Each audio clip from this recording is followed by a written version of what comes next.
салем достар. Мен YouTube каналыма қош келдіңіздер. Бүгін бізде жаңа рецепт. Сіздерді қуантпақшымын жаңа рецептіммен. Ол бізде Наполеон торты. Наполеон торты өте қолжетімді заттардан және қарапайым жолмен жасалатын түрін өзімнің қанша жылдан бері пісіріп келе жатқан рецептімді сіздерге бөліспекшімін. Енді кеттік, сіздерге таныстыра кетейін. Бізге қандай нелер керек, ингредиенттер керек. Оған ұн керек обязательно, одан кейін сода, уксус. Сіздер яблочный уксусты да қолдансаңыздар болады, но менде кәдімгі обычный уксус. Одан кейін май, сливочный май, маргарин бола береді. Менде сливочный берега и пампушка. Екеуі где-то 150 граммдай май кетеді, сондықтан екеуін қолданбақшымын. Одан кейін сгущенка, бұл креміне керек. И су, стакан су. Осы ингредиенттерден қазір біз Наполеон тортын жасайтын боламыз. Ең алдымен ол үшін мынандай ыдыс керек. Ол ыдысқа майымызды салып аламыз. Майды можно теркамен өткізуге, мен бірақ пышақпен турап сала салам. Өйткені солай ыңғайлы болады, чем теркаға өткізгеннен. Теркаға өткізуге болады, егерде майды қатты морозилкада тұрады, сол кезде можно өткізсең күшті өтеді. А менде кішкене сәл жұмсақ май болғандықтан осылай турап не қыла салам. Міне мынандай турап алдық майды. Енді осының үстіне ұнды мына неден өткізіп, әдемі қылып не қыламыз, саламыз. Мен бұлардың бәрін количествосын описаниеда жазып кетемін, қанша ұн, қанша май. Сондықтан пока что өстіп көрінгенге мен өстіп не қылып жатырмын, количествосын жазып кететін боламын. Сол жерден көрсеңіздер болады. Мына ұн мен майды, ұнды салдым, одан кейін ұн мен майды осылай екеуін араластыратын боламыз.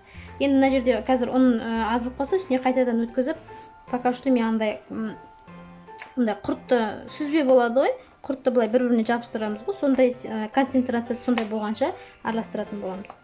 Мына жерде мысалға майы көбірек болды, мен тағы да маған ұн керек. Ол үшін мен тағы да ұнды үстінен не қылып аламын. Міне осылай әдемілеп өткізіп аламыз.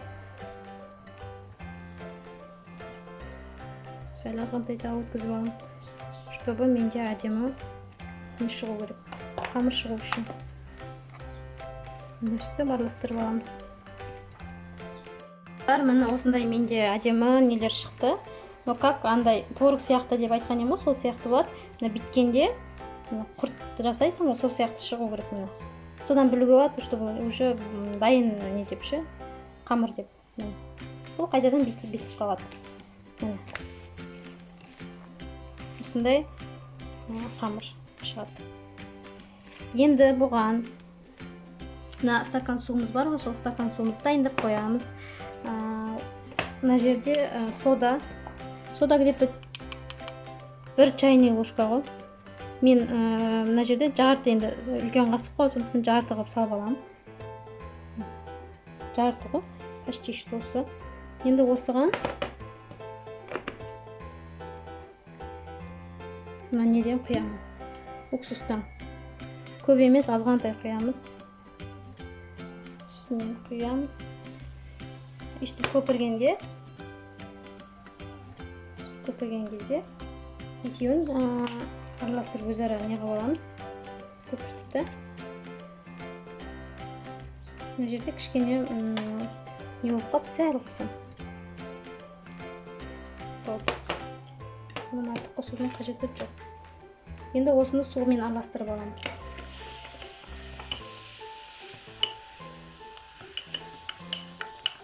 Суымен араластырып аламын. Әбден араласқаннан соң мына қамырымызға құямыз.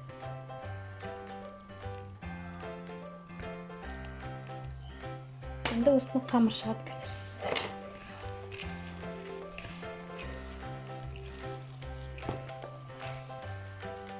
Міне достар, осындай бізде қамыр пайда болды, әдемі қамыр, жұмсақ, кәдімгі ұстағанда қолға жабыспайтын осындай қамыр пайда болады.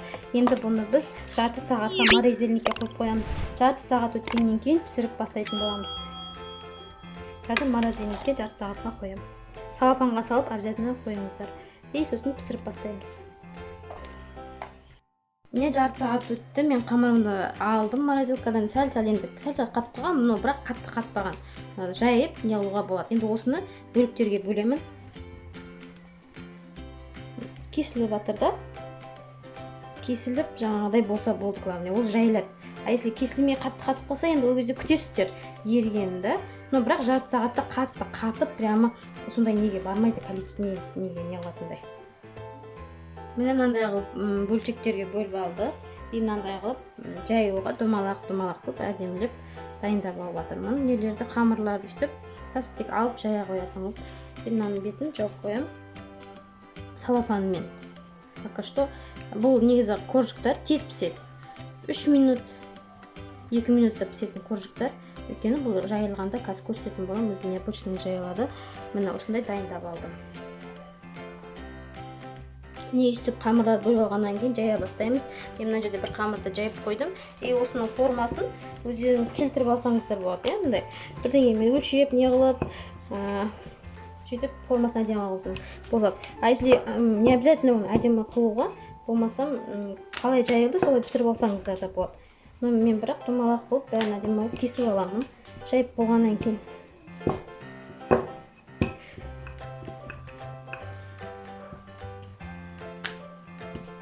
Бұл енді Наполеон домашний қосылу ғой. Өзіміздің қарапайым істеп жүрген постоянно неміз болғаннан кейін өзіміздің ыңғайымызға келтіріп формасын істеп ала береміз. Бұл өзі тез жайылатын қамыр ғой. Морозильникке не үшін қоямыз, сол үшін қоямыз. Жаңағыдай қамыр әдемі жайылу үшін. И оңайырақ болады. Прям жабысып та жатқан жоқ, мына неге коврикқа байқап тұрсаңыздар. И тез жайылады. Тез жайылып.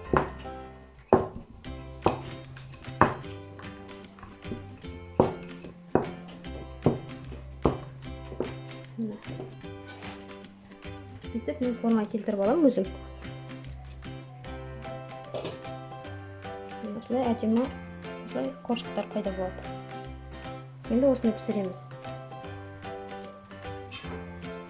Мынандай менің майлаудың қажеті жоқ. Өйткені бұл өзі майға істелген қамыр болғандықтан асты жабыспайды вообще. Майлаудың вообще қажеті жоқ. Астына бірдеңе төсеудің де қажеті жоқ. Өзі осылай тез пісетін қамыр. Енді кәдімгі пісіруге жіберемін. Міне достар, мен осындай әдемі корждар шықты. Менде бірнеше корж шықты. Көріп тұрғаныңыздай өте жұқа, жіңішке болады. Несі қытырлақ болады, корждарымыз. Енді осы корждарымызды әдемілеп собирать ететін боламыз. Қазір көрсететін боламын. Осындай әдемі шықты менде. Наполеонның креміне келетін боламыз. Оған бізге кәдімгі сгущенка, любой сгущенка бола береді. И сливочный май. Менде сливочный берега. Осының бір пачканың өзі кетеді. Пачканың почти что бәрі кетеді. Саламыз. Менде ертіп тұр. Мен әдеге ертіп қойған болатын. Өйткені қазір екеуін араластырып крем жасағанға маған ыңғайлы болу үшін солай ертіп қойған болатын.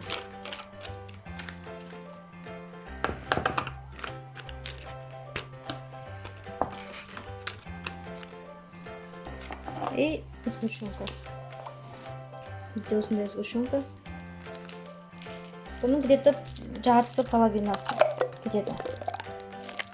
Қазір мен көзбен қалады осы. Енді екеуін жақсылап араластырамыз. Можно мына кремді миксермен де араластыруға болады. Но менде венчикпен ыңғайлы маған. Көбіне мен осылай венчикпен араластырамын.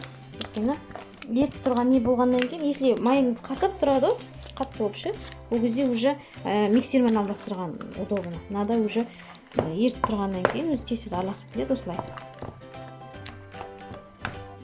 Міне бізде араластырып осындай крем пайда болды. Сгущенка мен май екеуі араласқан кезде осындай болады. Сөйтіп, енді қазір араластырып алдық екеуін. Осындай әдемі крем пайда болады. Енді осыны Наполеонды жинайтын боламын. Мынандай легенге жинап жатырмын. Кескенге де холодильникте 1-2 сағат тұру керек, 1-2 сағат. Соғанға да ыңғайлы. Сол үшін өстіп не қылып жатырмын. Сол үшін бізге ең алдымен астына мынаны кішкене жағып жіберемін, сол чтобы қатты жабысып тұру үшін өстіп қойып аламыз. Кремді жағып, бірінің үстіне бірін қылып жинай береміз. бізде мына наполеондардың коржықтары өте нәзік, сынып кетуі мүмкін, неғып кетуі мүмкін, оған не қылмаңыздар. Өзі солай жиналатын не ғой, қамыр ғой. Өстіп жинап алғаннан кейін, жағып алғаннан кейін келесісін қойып қойған кезде былай үстіне баса беріңіздер.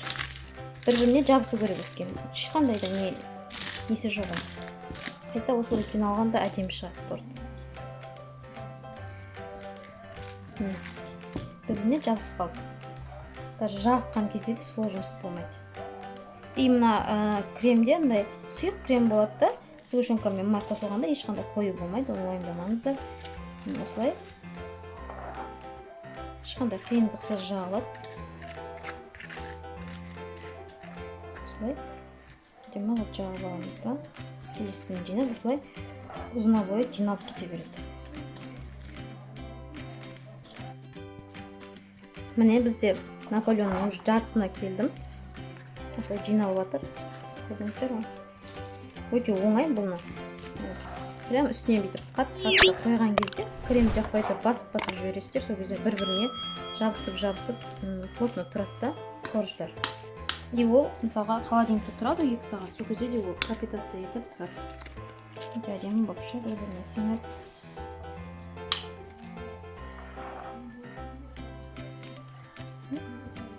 Бұның кремі өте простой и тәтті крем. Ең қарапайым крем и тәтті крем.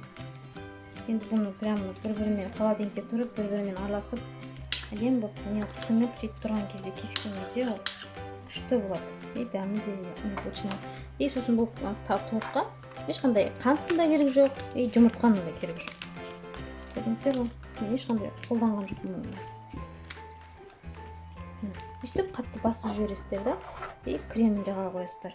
Креммен ешқандай да қиындық тудырып жақпайды, не қылмайды. Кәдімгі тез жағылатын крем, тез дайын болатын крем. И қолжетімді крем, ең главный. Можно бұған заварной кремді де қолдануға, но бірақ маған осы креммен көбірек ұнайды. Но бірақ заварной креммен де мен арасында істеймін. Для разнообразия істесеңіздер болады. На ваше усмотрение. Не достар, мынандай қылып жинап алдық. Осындай әдемі торт шықты бізде. Енді осының бетіне мына өзінің бір коржын алып қалдым. Осы коржды қазір мына оқтаудың көмегімен майдалаймын да, и бетіне сеуіп шығамын. Бүйтіп бірінші неғып аламыз, бөліп аламыз да, и оқтаудың көмегімен майдалап неғыламыз. Көмегімен сөйтіп майдалаймыз. Қазір үстіне сеуіп шыққанын көрсететін боламын.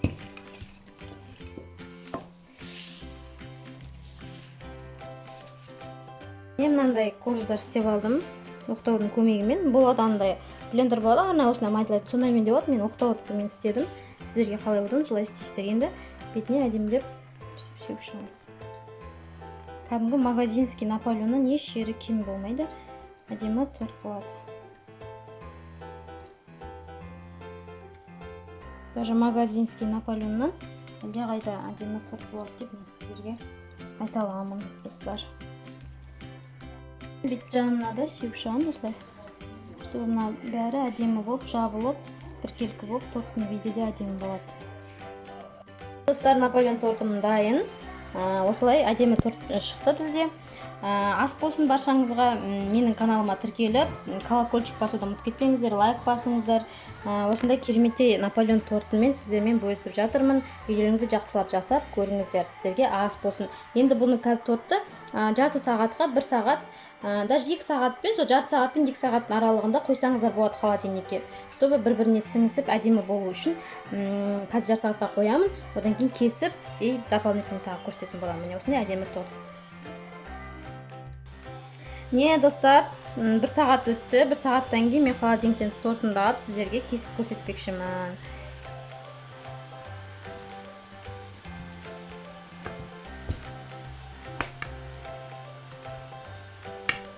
Осындай әдемі. Арасын қандай болған? Наполеон болғандықтан бұл торт енді қандай слой-слой болады.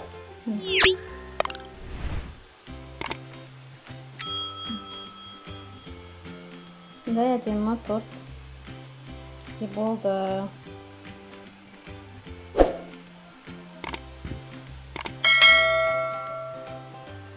Арасы осындай әдемі бір-біріне не қылып, сіңіп әдемі болып тұр арасы. Прям кәдімгі магазинский Наполеоннан ешқандай айырмашылығы жоқ достар. Ас болсын баршаңызға. Егер де мен осы рецепт ұнаған болса, лайк басып, колокольчикті басып, маған жазылып кетуді ұмытпаңыздар достар. Рахмет, баршаңызға ас болсын.